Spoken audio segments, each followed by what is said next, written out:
No, because we're not taxed enough, right? How do we have an election? So people are saying like we should have an election. And I say we should probably throw the traitors in jail first and then have an election. So I don't know how you have an election with the specter of Chinese traitors and communists riddling your House of Commons. Like I don't know how you reasonably have an election and think to yourself, we've really cleaned that up. We solved that problem, done. Right? Like I don't think so. I just don't think so. So will there be any kind of movement on that front?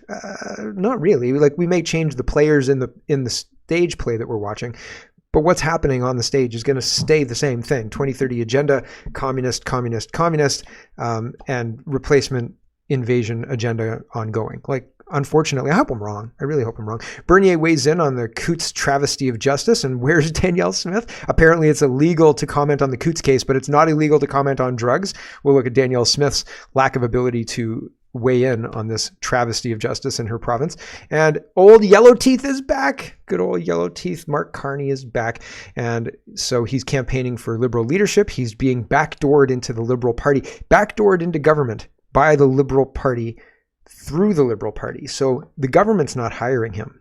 The Liberal Party's hiring him. So he doesn't have any of the checks and balances that he would normally have to go through if he was trying to be a public servant, right? All of those conflict of interest. Well, the Liberal Party doesn't care. He's a liberal through and through, and they just want to hire him, right? That's it. That's the whole story, right? So lots to get to. Let's get to it first. We got to start with Mark Carney. GM Forbes says he is openly campaigning for Liberal leadership using the party logo and all, something no cabinet minister or MP can do outside of a leadership race. Justin Trudeau has clearly handpicked his successor, and here's Mark Carney and Liberal branding and all. He says, Canada's Liberals have achieved real progress for all Canadians. No, they haven't.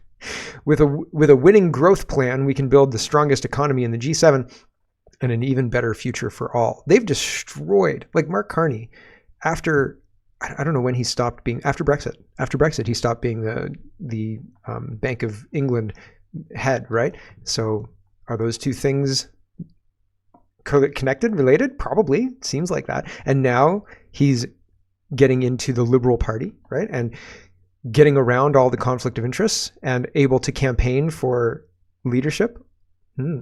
He says before the Liberals have achieved a lot for Canadians, he says the world is becoming more divided and dangerous, but the hard work of Canadians means we can manage these risks and seize the enormous opportunities in the new global economy. I don't want a new global economy run by Mark Carney. That's the last thing I want. Oh, Yellow Teeth? No, thank you.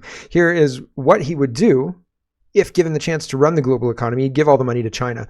In May, Senator Housakis asked him, why are you supporting all of this building stuff in foreign countries and you're not supporting Canadians or Canadian infrastructure? You support pipelines in Brazil, but not in Canada. Same thing that Pierre Poilievre essentially asked him. And the answer was basically, you don't understand. Kind of patronizing, and you don't understand. Here's this exchange from May. Mr. Carney, you met in March the president of China, a country, of course, that has one of the worst environmental records in the world, a country that has one of the worst labor standards in the world, human violations, including forced labor camps. Yet Brookfield is one of the most substantial investors in China. Is that advice that you've given to Brookfield to basically invest in China rather than to invest here in Canada? And what would be the reasons other than return on investment and violating some of these standards that are so important to us Canadians? Well, the first thing, Senator, is that Brookfield follows absolutely all the conventions of modern slavery, both in the UK, which predates those in Canada, but obviously we have them here as well, and has... Is he talking predates like in the 1860s? Like England did it first and then Canada did it? But, no need to mention that now in our modern times, right, Mr. Carney? Very clear and effective on-the-ground policy. Canada never had slavery. Other than the slavery of the young white kids who got sent from England. What were they called? They were called something kids. And they came to Canada and they were slaves to whichever farm they were lucky enough to be dropped off at, right? Like, it's insane. The reimagining of history, constant reimagining of history, constant. Like it's never, even weekly, I would say. Sorry, I'm going to back this up just a little bit. As well, and has very clear and effective on-the-ground policies to follow through the supply chains for the provision of clean energy technology, because China, as you may know, but just in case you don't, China is also the biggest supplier of clean energy many clean energy technologies. So Husaka said, China has forced labor camps, and sure, they've got a good ROI, but why would you encourage investors to invest in China rather than other places when you know that these ideals of forced labor camps violate Canada's good sense type deal, Canada's ideals, right? And his response is, China's really good at climate change mitigation technology. So, what? Are you kidding me? Like, it's not genuine, and his teeth are yellow. I just don't believe a word he says, right? I do not believe a word he says. Keith says, listen to Mark Carney reveal that he's just another liberal, hard left extremist, same old. This guy is dangerous, says Ryan. He's basically telling everyone that the globalist agenda, companies and institutions will be forced to turn away those who don't comply with the low carbon economy these insane people have made up. And if you're not on board, see ya, right? So he's going to do everything. He's going to try and crush you, like Chrystia Freeland freezing people's bank accounts gleefully, right? And here's Mark Carney again. On the carbon tax, you have said, it had done its purpose up to a time. Will you be advising them to make any changes on carbon tax? I think the fundamental, sometimes what happens with these issues around is that the focus misses an important other aspect, which is that, as I said a moment ago, being low carbon is going to be a determinant of whether we can create jobs, whether we can sell our products in the United States, in Europe, around the world. We have to help our companies become more competitive. There's a huge range of things that the federal government can do, many of which they are doing. Huge range of things that other companies, the provincial governments and other their stakeholders need to do in order for that to be the case. And we need to be clear-eyed about not the challenge, but the scale of the opportunity, because no country is in a better position for this. Make one last point. These issues, the issues around being low carbon, is an issue for our manufacturing sector. It's an issue for whether or not we're going to lead in information technology. It's an issue for whether we are going to retain our ability to trade into the major markets. And we are best placed of any country in the world to do that, but we have to be clear-eyed about it and move forward. What does being clear-eyed about it mean? Honestly, like seriously, what does that mean? It means nothing. And what he's saying is, if you don't comply with the globalist wishes of being whatever low carbon means, whatever that's defined as, whenever they define it, right? And it'll change weekly, mind you. If you don't comply with that, you won't be allowed to trade in the US market. So if you sell a widget, right, you sell these little clippy things, and if they're like, oh, your little clippy thing for your nail, it doesn't comply with our carbon taxes here. You have to decarbonize your supply chain to comply with our high standards. And if you don't do that, you can't sell in the United States. We're real sorry. And Canada will do that too. You don't comply with these user terms, so you're cut off. Sorry, just shucks. All you have to do is comply with the user terms, right? Obviously, hand over your body and we'll inject you with this stuff. We will tax your energy inputs at 110%, obviously, right? And you can't make your widget anymore profitably at that tax. Well, I guess your company was never a good company anyway. So I mean, you deserve to die because you can't make it in the new low carbon companies, right? And they'll pick winners that way. You see? And it's total control, total communism. Like there's nothing good about this whatsoever. Here is National Post talking about what I was talking about at the beginning of the Mark Carney section, talking about how he's backdooring his way into the Liberal Party. Deceitful Liberals dodging Carney ethics oversight with party appointment, Conservatives say. By reporting to the party instead of the government entity, Carney will not have to face any scrutiny over as many roles in the private sector as any other public servant would. Mark Carney's appointment as a Liberal advisor to the party and not the government is a deceitful attempt to shield him from public disclosures of possible conflict of interest, according to the Conservative ethics critic Michael Barrett. The Liberal Party of Canada announced on Monday that Carney, a former central banker and possible leadership contender, will be chairing Prime Minister Justin Trudeau's task force on economic economic growth and issue a report on his findings before the next election. What immediately raised eyebrows is the fact that Carney will be reporting to the party instead of the government entity like the Prime Minister's office or the Privy Council's office. In a letter to Trudeau sent on Tuesday, Barrett said he was deeply concerned that Carney, whom he describes as the country's new de facto Prime Minister, will not have to face scrutiny over as many roles in the private sector as any other public servant would. It's clear that Mark Carney's role is not limited to the Liberal Party, but instead dictating the economic policy direction of the current sitting government, he wrote. Speaking to reporters in Nanaimo, BC, Carney said that while it was an honor to accept his new role, he said that he was merely there to collect others' input. I'm an outsider. I think I've read the rest of this, so I'm just going to leave it there. But fundamentally, Mark Carney coming in and sneaking his way into the upper echelon of the Liberals is not the way we usually do politics. And it's interesting and noteworthy to see this deviation. Moving on, let's talk about election politics. And Justin Trudeau and all of the Liberals say, Canadians don't want an election. You don't want an election. I don't want an election. Nobody wants an election. But I think that they're wrong. And I'll show you why I think that they're wrong. And I'll show you what the Liberals are saying. Justin Trudeau says the Conservative Party leader brags about cutting the Canadian dental care plan, a plan that's allowed 650,000 people and counting to finally get their cavities filled, a toothache treated, or their dentures replaced, and the Conservative Party wants to cut it. If people could keep their own money, they would be able to do all of these things. If you took off the carbon tax and stopped taxing inputs, I'm sure dentists could offer their services at a cheaper price, so on and so forth, because they wouldn't need to pay their workers as much because everything else would be cheaper, and so on and so forth, right? Like, it's a cumulative effect, and the cumulative effect has impacted people to the degree that Liberals caused a big problem, and now they're trying to solve a big problem with communism, and it doesn't work. So Brian Lilly says, can someone show me where Pierre Poilievre brags about cutting the Canadian dental care plan? I haven't seen him say this. Trudeau, the man who wants to use the law to fight disinformation, appears to be engaging in it. Nobody's going to hold him accountable. Nobody's going to say disinformation. The right is really, really bad at fighting.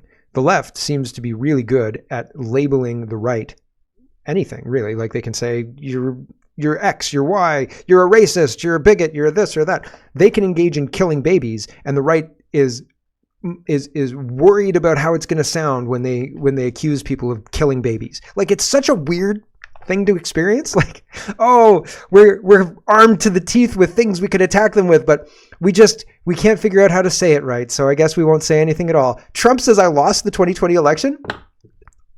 Are you kidding me? Like, terrible. It's absolutely terrible, the messaging on the right, consistently, all the time. Pierre Poilievre kind of breaks out of that because he actually goes on the attack and is unapologetic in a way like Trump used to be. But even so, there are still things he doesn't talk about because I think he's going to engage in them too. Here's Melanie Joly saying directly, Canadians don't want an election. And I've got a longer clip of this. Brian Lilly says, Mel Joly says Canadians don't want an election. They just want the Liberals to govern. Do you want an election? I don't want the Liberals to quote unquote govern. And they say, that's what we've been doing. They've been doing they haven't been governing. They've been wrecking the country. Holy smoke. They've been turning the country communist. That's not governing.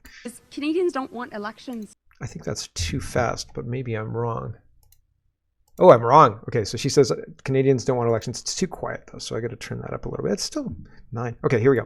Canadians don't want elections. They just want us to do the job. They just want us to govern. And that's what we're doing. We're governing. We're taking tough decisions. Why? Because times are tough. And so, wait, let me finish. I'm speaking. So,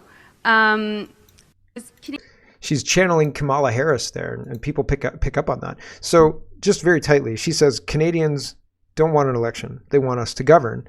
Here's the Ledger poll. I don't trust polls, but this doesn't look like a poll that says the current government's doing fine. Let's just keep them.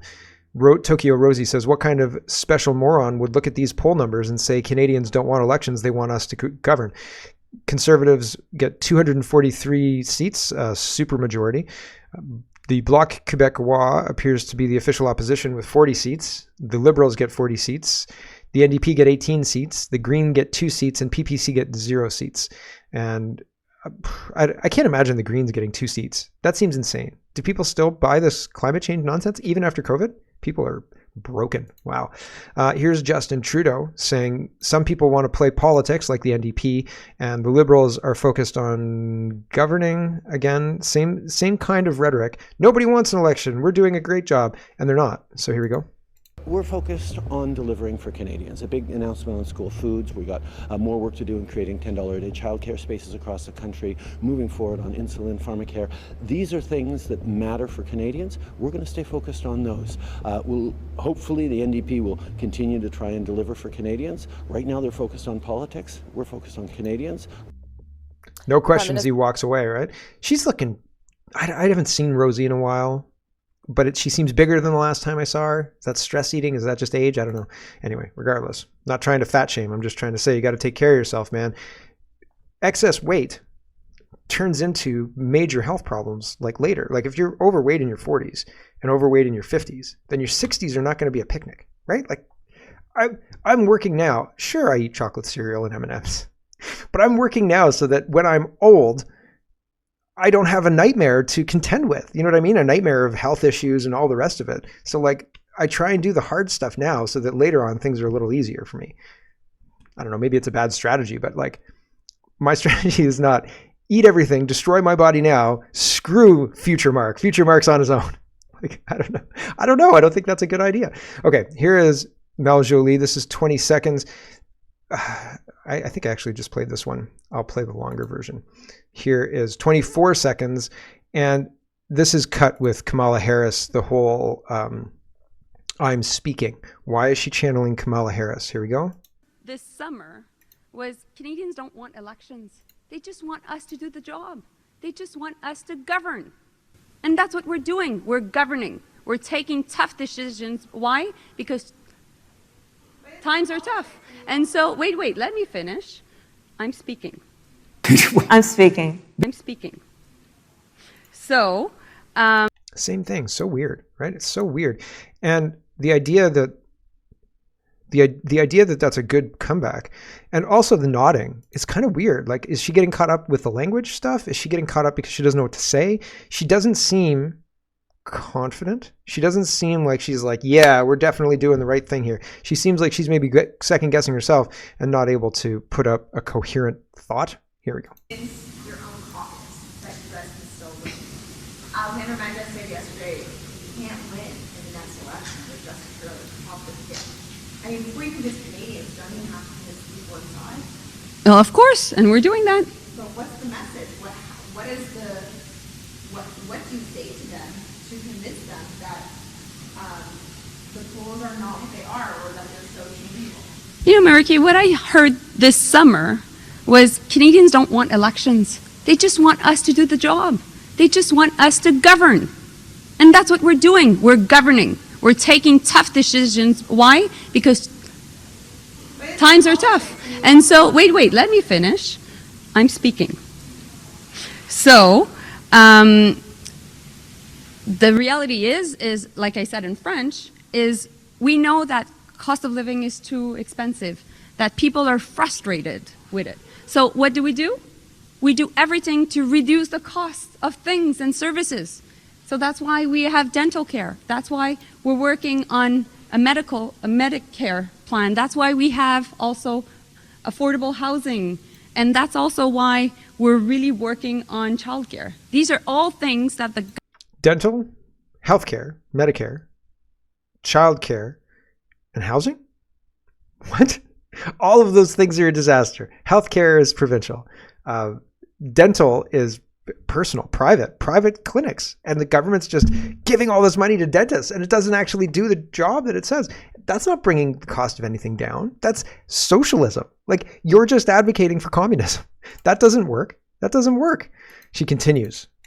government are doing.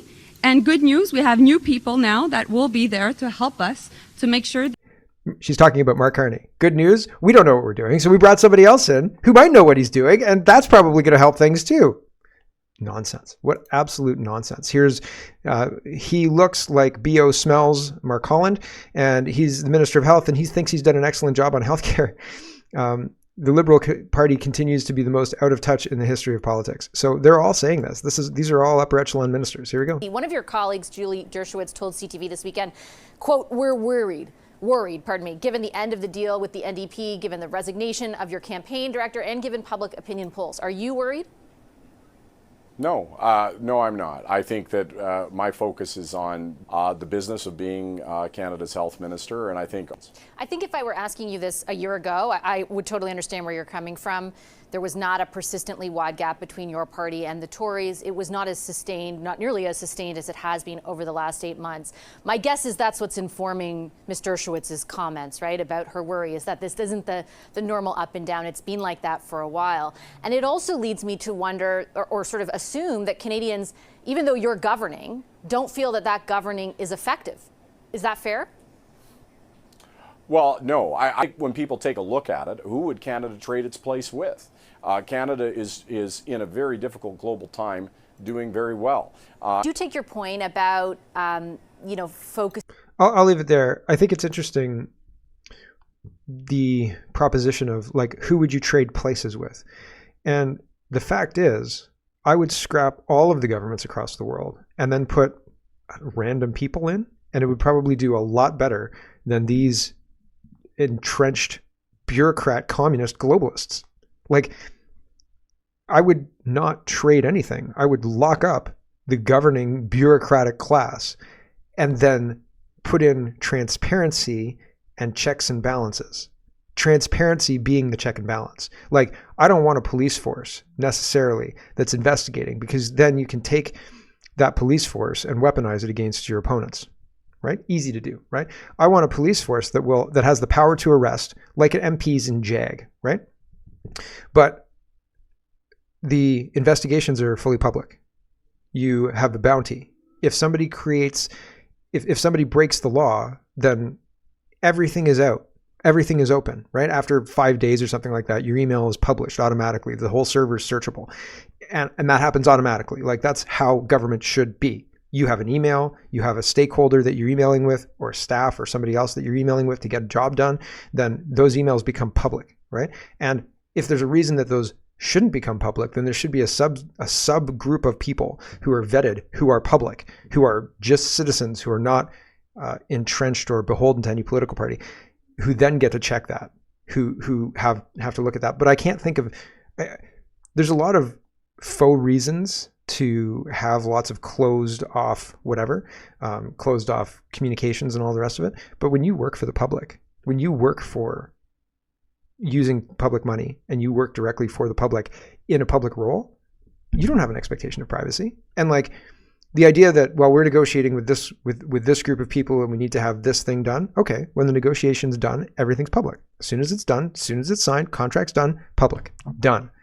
No 5 days, no 10 days, no month, no 3 month, no 10 month, no 1 day after the project's done. No. The second the project is signed, like that day, all emails are released.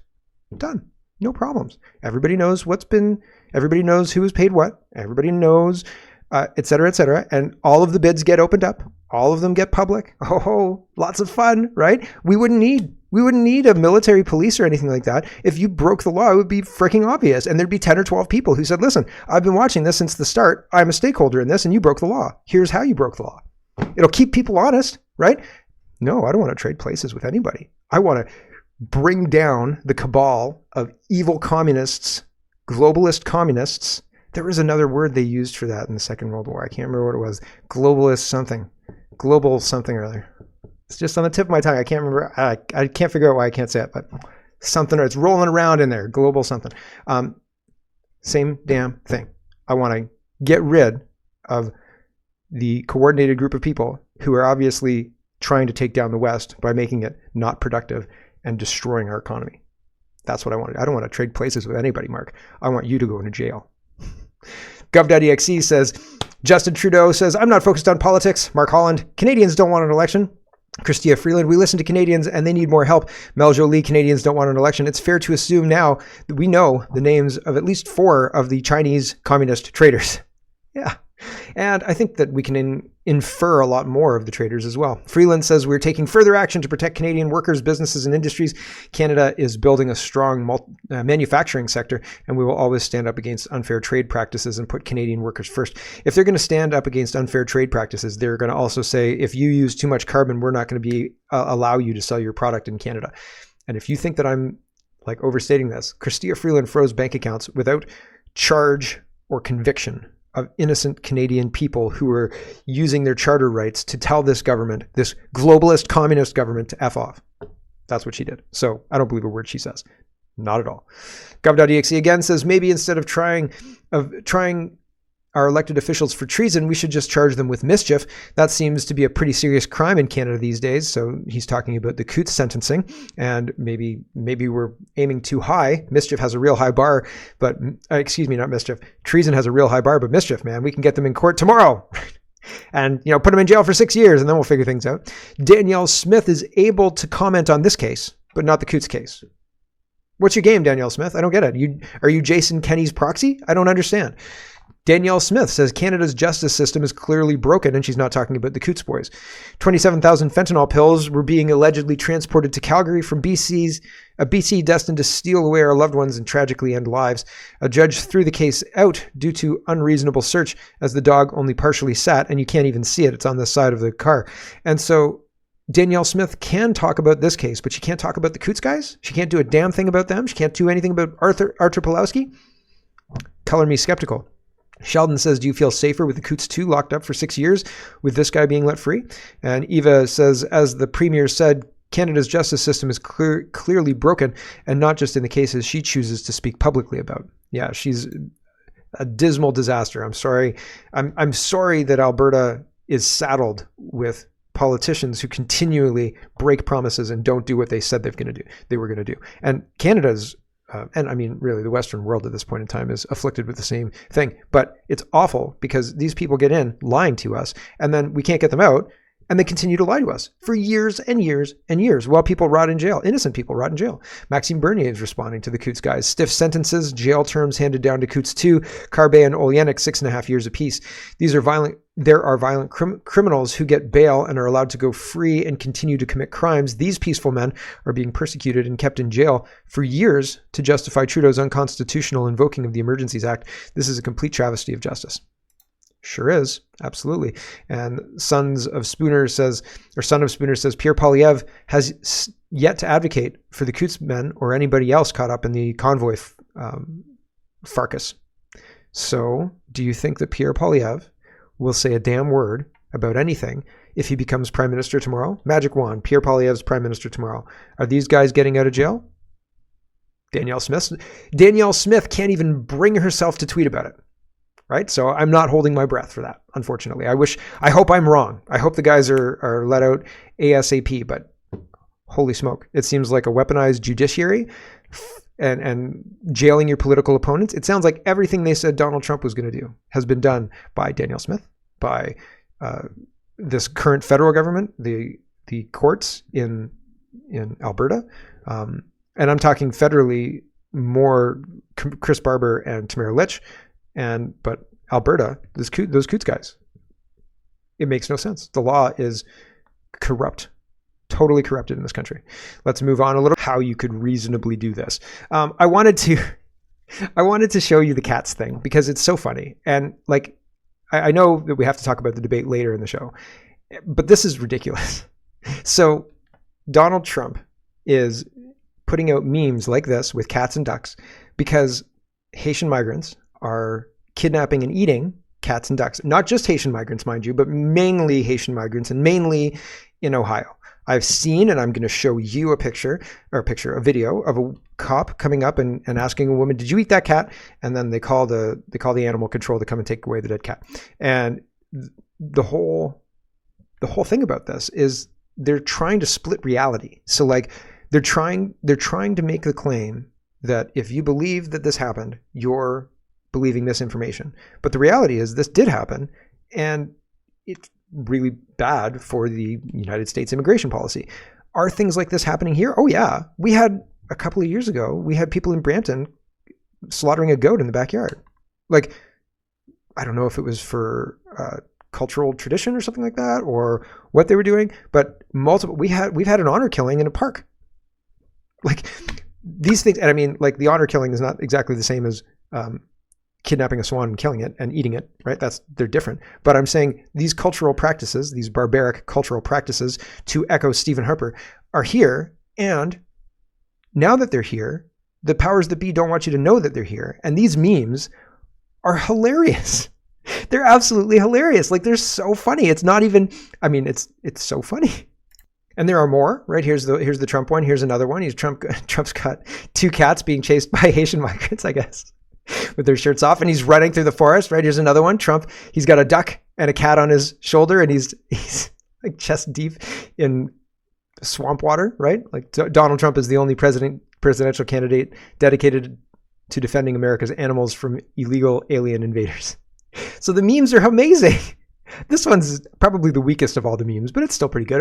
A mega cat wearing a mega hat, right? Like, it's pretty good. And so people are losing their mind about this stuff.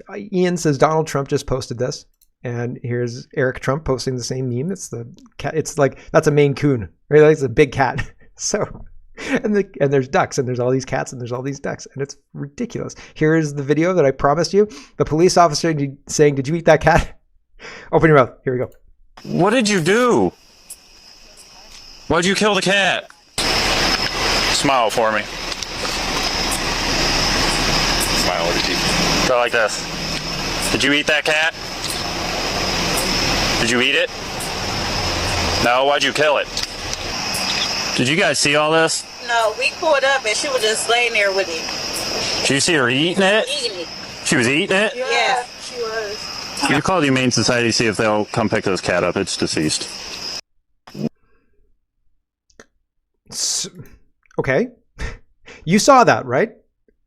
It looks legit to me. It doesn't look like it's made up or anything like that. And here is Eric Swalwell.